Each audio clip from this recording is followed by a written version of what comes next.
প্রিয় শিক্ষার্থী বন্ধুরা, তোমরা তোমাদের শিক্ষার সমস্ত তথ্য জানতে এবং সকল সমস্যার সমাধান জানতে এখনই জয়েন করো আমাদের ফেসবুক গ্রুপে। ফেসবুক গ্রুপের লিংক দেওয়া আছে ডিসক্রিপশন বক্সে। স্বাগতম সবাইকে ওয়েস্ট পয়েন্ট একাডেমিতে। আশা করি সবাই ভালো আছো।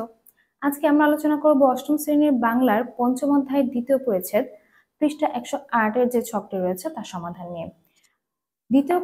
পঞ্চম অধ্যায়ের দ্বিতীয় পরিচ্ছেদে তোমাদের রয়েছে বিশ্লেষণ করা শেখানো হয়েছে, যেখানে বিশ্লেষণমূলক বাক্য কিভাবে তৈরি করা হবে এই বিষয়টি তোমাদেরকে শেখানো হয়েছে। প্রথমেই তোমাদের বইয়ে একটা ছক দেওয়া রয়েছে, যেখানে 5টা দেশের খাদ্য, পোশাক ও বিনোদন খাতে কি কি খরচ হয় তা উল্লেখ করে ছকটি তৈরি করা হয়েছে। এই ছকের উপর ভিত্তি করে আসলে কিভাবে আমরা এই উপাত্ত থেকে তথ্যে রূপান্তর করব, মানে হচ্ছে এই ছকের থেকে বিশ্লেষণমূলক বাক্য কিভাবে আমরা তৈরি করব, সেটা নিয়ে এই পরিচ্ছেদে তোমাদের আলোচনা হয়েছে। উপরোক্ত এই ছক থেকে আমরা বিভিন্নভাবে এই বাক্য গঠন করতে পারি। দুইটা নমুনা তোমাদের বইয়ে রয়েছে, যেখানে এই প্রথম দুইটা কিন্তু ভুল, পরবর্তীতে সঠিক করে বলেছে যে উপরে যে ছক বা সারণীটি আমরা দেখছি, সেই সারণীর 5টি দেশের মধ্যে তুরস্কের মানুষ খাবারের পিছনে সবচেয়ে বেশি ব্যয় করে। উপরের ছক থেকে এই পর্যালোচনায় করে কিন্তু আমরা এটা পেয়েছি, তথ্যটি কিন্তু পেয়েছি। এরপর আমরা লিখতে পারি আয়ারল্যান্ডের মানুষ খাদ্য ও পোশাকের চেয়ে বিনোদন খাতে সবচেয়ে কম খরচ করে। এরকম ভাবে তোমাদেরকে বলেছে যে আরো 5টি বাক্য তৈরি করতে। তাহলে দেখো আমরা আরো কিছু বাক্য তৈরি করার চেষ্টা করি। এখানে তোমাদেরকে দেখিয়েছি যে আমরা লিখতে পারি সারণীর 5টি দেশের মধ্যে স্পেনের মানুষ বিনোদন খাতে খরচ সবচেয়ে কম করে। সারণীর 5টি দেশের মধ্যে ইতালির মানুষ পোশাক খাতে সবচেয়ে বেশি ব্যয় করে। সুইডেনের মানুষ সারণীর 5টি দেশের মধ্যে পোশাক খাতে সবচেয়ে কম ব্যয় করে। 4 নাম্বার, তুরস্কের মানুষ খাদ্য পোশাক খাতের মধ্যে সবচেয়ে কম ব্যয় করে বিনোদন খাতে। 5 নাম্বার, খাদ্য খাতেও সুইডেন সারণীর 5টি দেশের সবচেয়ে কম ব্যয় হয়। এইভাবে করে তোমরা আরো নানান ভাবেই কিন্তু চাইলে আরো অন্যান্য ভাবে বাক্যগুলো গঠন করতে পারো।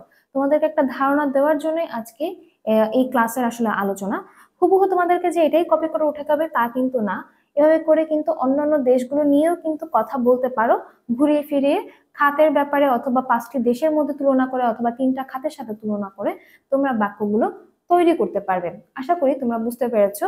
যদি তোমরা এটা বুঝতে পারো তাহলে খুব সহজেই 108 এর যে ছকটি রয়েছে সেটা পূরণ করতে পারবে।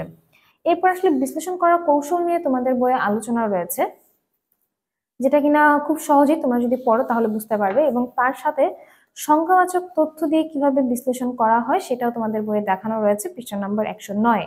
তোমরা দেখতে পাচ্ছ যে এখানে একটা জরিপ করা হয়েছে, সংখ্যাবাচক তথ্য দিয়ে বিশ্লেষণ করেছে। কিভাবে করেছে দেখো, একটা সারণী আঁকা হয়েছে একটা গ্রাফের মতো। সেখানে সবুজ রং দিয়ে বোঝানো হয়েছে ছেলে শিক্ষার্থী, মেয়ে গোলাপি রং বা বেগুনি রং দিয়ে বোঝানো হচ্ছে মেয়ে শিক্ষার্থী। এখানে আসলে নাটক দেখে শতকরা 20 জনের মধ্যে 18 জন ছেলে শিক্ষার্থী, 17 জন মেয়ে শিক্ষার্থী। ঠিক একইভাবে গল্প গল্প পড়ে 35 জন ছেলে শিক্ষার্থী, আর মেয়ে পড়ে 19 জন। একইভাবে কবিতা পড়ে 17 জন ছেলে আর 25 জন মেয়ে। প্রবন্ধ পড়ছে 7 জন ছেলে 3 জন মেয়ে, উপন্যাস পড়ছে 23 জন ছেলে 36 জন মেয়ে। এই এই যে বিশ্লেষণটা একটা সারণীর মাধ্যমে উপাত্তগুলোকে সাজিয়েছে। তো এইভাবে এই ছকের মাধ্যমে যেরকম একটা উপাত্তকে গুছানো যায়, ঠিক একইভাবে এইভাবেও কিন্তু একটা উপাত্ত নিয়ে বিশ্লেষণ করা যায় ছক বা সারণী এঁকে। আশা করি তোমরা বুঝতে পেরেছো।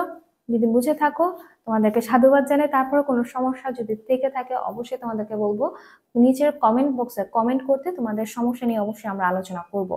পরবর্তী অধ্যায়ের ছকের সমাধানগুলো পাওয়ার জন্য আমাদের ওয়াইস পয়েন্টের ইউটিউব চ্যানেলটাকে সাবস্ক্রাইব করে রাখো। আগামী ক্লাসে নতুন ছকের নতুন সমাধান নিয়ে তোমাদের সাথে আলোচনা হবে। ধন্যবাদ সবাইকে, ভালো থাকবে।